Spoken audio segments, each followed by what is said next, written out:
restarts, the top four was Denny, Kyle, Eric, and Chase. When you have that situation where you're up there with two of your teammates and can kind of control those front two rows, how much coordination is there among drivers? How much coordination was there, and I guess how much can there be to ensure that a Gibbs car wins?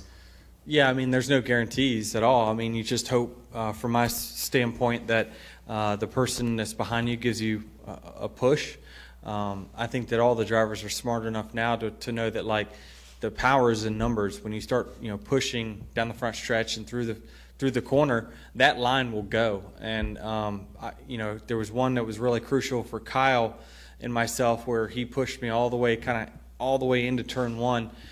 If he dips out and takes us three wide one way or another, our lane is dead and the whole outside line just freight trains right by us all. So I think it's just you had a bunch of experience right there of guys that kind of knew what they were doing. And then at the end, I was definitely worried about Chase, sticking us three wide, but I was able to time the restart to where once I took off, he gave me a shot. It wasn't a push, it was a shot that sent me out where he couldn't really do anything at all anyway. So it was just a good time to restarts there at the end. Is there any coordination for you, Chris? I mean, obviously we have communication with one another, and we do talk back and forth a little bit. But for the most part, no. It's really mostly between Denny and myself. He'd bounce a few ideas off of me or kind of look for a little reassurance. Hey, what do you think about this? And I would say, yeah, I tend to think you're thinking right about it. But it really is typically like 55-45 type scenarios. It really just depends on how good everybody gets their tires hooked up when they launch, and when they launch, and do they push or do they make contact. And again, it's a lot of experience at the first couple rows in that scenario. So everybody's pretty smart about playing chess at that point, and it's just he who executes best, and my guy did it. Before we continue on, do we have any more specific questions for Coach or for Chris? Okay, let's go ahead and head to Trevor, and then we'll cut these guys loose. This one's, I guess, kind of for Denny and Joe both. This has been a really good season for JGR as a whole, and maybe one of Denny's better seasons in his career. If JD were here, what do you think he would say about this season? I think he would be excited about one of the things that his boys at his service read from his daily log. And one of them read something like, worst day of my life, we had a horrible day at Pocono, and everybody laughed because, the seriousness of everything with JD and at the end. But I think he'd be thrilled. JD, the thing about JD, which everybody here knows, he spent his entire, occupational life. He was there from the first nut and bolt when he first got out of school, and he was there until he went to be with the Lord. So huge deal for us. Coy and myself, we're trying to fill in for JD. Coy sacrificed and moved over from his kind of dream working with motocross and everything. So our family, and we got grandkids coming now, they're all excited. And I was talking to one of them about coaching. He goes, I don't want to coach. I said, what do you want to do? He goes, I want to do what my dad did. He wants to be there and work in JD's office. So we're excited about that in the future coming for us. Thanks for asking. Well, Coach and Chris, we will let you go, and congratulations on your win. We'll continue on here with Denny. We'll go next to Breyer. Breyer, Star with Speedway Media. Denny, this is your 5th win of the season. What does that say about your team and how good you have been this year? What's been clicking for you so well lately? I mean, everything, really. Everything's good. The cars are fast. We're executing well. I feel like I'm giving the right information to the crew chief to let him make the adjustments he needs to make it faster. I thought practice was really a telling sign for us that every time we came into the pits to work on it, when it came out, it was better. And so we really did a good job of making our car better through the weekend. Even though it didn't qualify all that well, being 23rd or so, I knew we were going to have a car that was going to be able to go to the front, and that's what we had. Steve? Steve Conley, PRN. Denny, that situation with the white flag, you're coming to the white flag. Did you know you were short, or were you a little bit surprised when NASCAR said we're going to go back green? No, I knew it was really close, and I knew that they had the technology to figure out if it was good or not. So I knew it was really close, but I definitely didn't want to see it happen, knowing that we had just held off those guys. We were in good position coming to the white right there with the guys behind us, and of course, everyone behind us and around us had 4 tires, and so we were at a little tire deficit there, but my car handled good enough, and we made the right adjustments that made it able to hold it wide open there the last few laps and do what I had to do to win.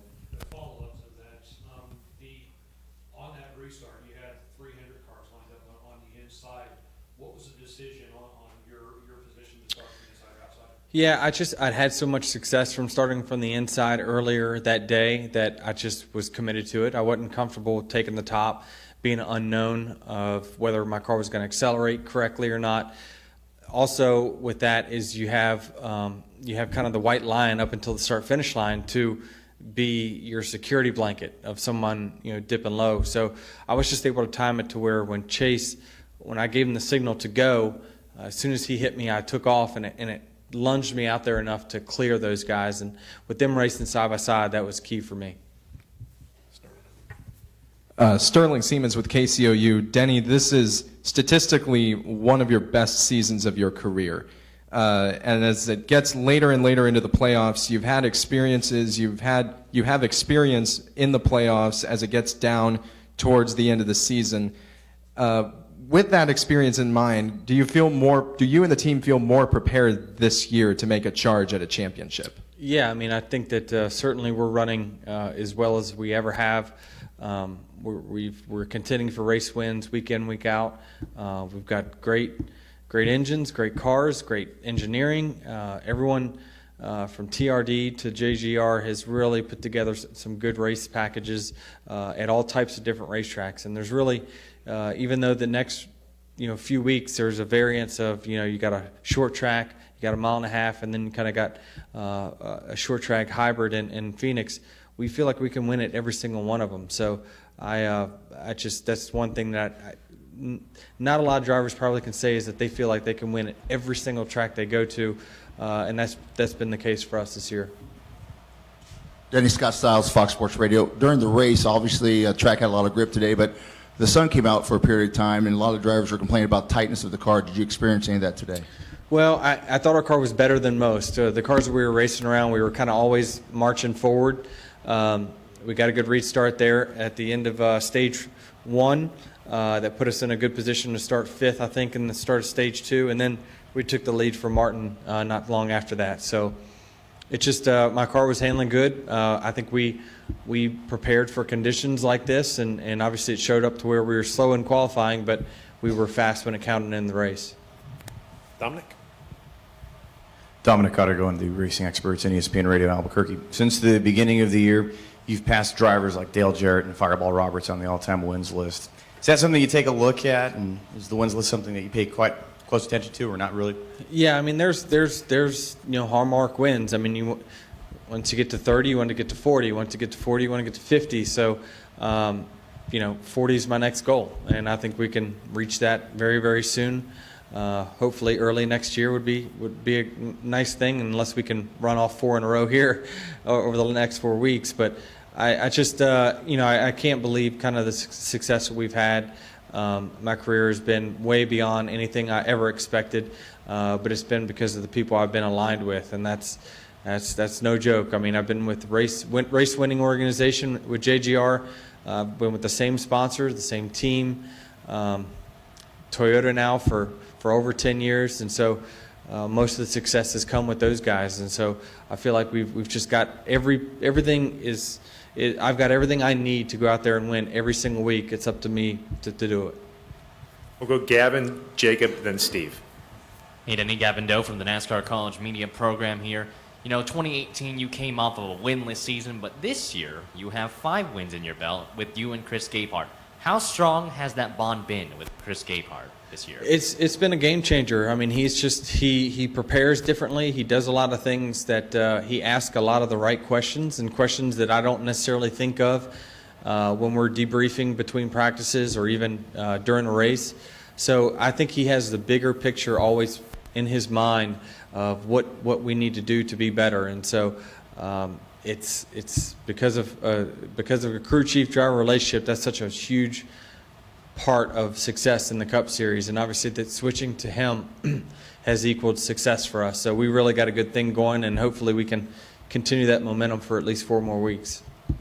Jacob Blair, NASCAR College Media Program. On those late restarts, how much information are you given about the drivers behind you's point situation? Chase was in a tight battle there.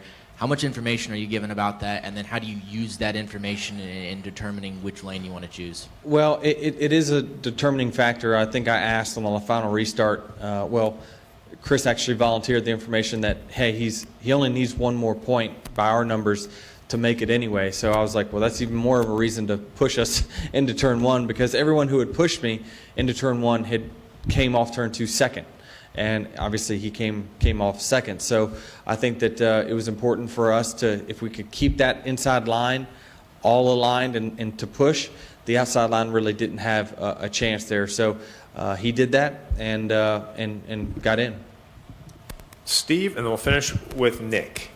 Denny, the end of stage 2, you had just put Jimmy Johnson a lap down, and as you were coming to take the green, white, checkered, it looked like you may have slowed up. Was there any reason for that? Because that gave Jimmy his lap back and Austin Dillon the free pass. Yeah, I was just trying to be a nice guy. You can never have too many friends out there, especially this point of the season. I mean, yeah, you go a lap down, it changes your race, and obviously he was up there racing in the top 5 there towards the end. So just putting another coin in the deposit box. Nick Bromberg, Yahoo Sports. You've talked multiple times about obviously the pushes you had to get from behind. How has the racing this year changed the style on restarts of trying to figure out, maybe I would pick a less preferred groove, knowing that potentially it's more important to have a better push from behind? Yeah, we take all that into account, especially with this aero package. It's more about who do you think can push you all the way into turn 1. And it just seemed like the top didn't have quite as much traction as the bottom did for whatever reason. But the bottom people just stayed aligned, and that really is the key. If someone behind me pulls out or someone behind them pulls out, I mean, our line is done, and the top will prevail. So it worked out well for me to be able to control the bottom. It worked every time that I'd restarted there, so I didn't want to second guess myself on the final one. And you were obviously confident that once you got into clean air, no matter if someone behind you had 4 tires, you're going to be able to hold them off. Yeah, I knew I was going to be able to hold my car wide open after that restart. We took 2 left side tires, I believe it was. And I just knew that for me and my car's speed, it was going to be more important to keep the lead, even if I was on lesser tires. And Chris made the right call there, because we were able to hold those guys off, and my car fired off as good as it would on 4, even though we only took 2. Do we have any questions up in the press box? Going once. Going twice. Breyer, you close us off, buddy. So would you be disappointed if you did not end up winning the championship this year with how strong you've been? Yeah, I mean, it just depends. I mean, I think we believe that a successful year is making it to Homestead. Anything can happen in one race. I don't think you should necessarily deem your season a success or a failure off of one race. I think this year as a whole, we would consider this a very successful season. Even if something were to happen in the next round, we certainly wouldn't be pleased about it, but you just everyone tries to do the best of their job and let the chips fall where they may. But we are not going to let one race dictate whether this year is a success or not. Well, Denny, congratulations on winning this race, and good luck the rest of the playoffs. Thank you.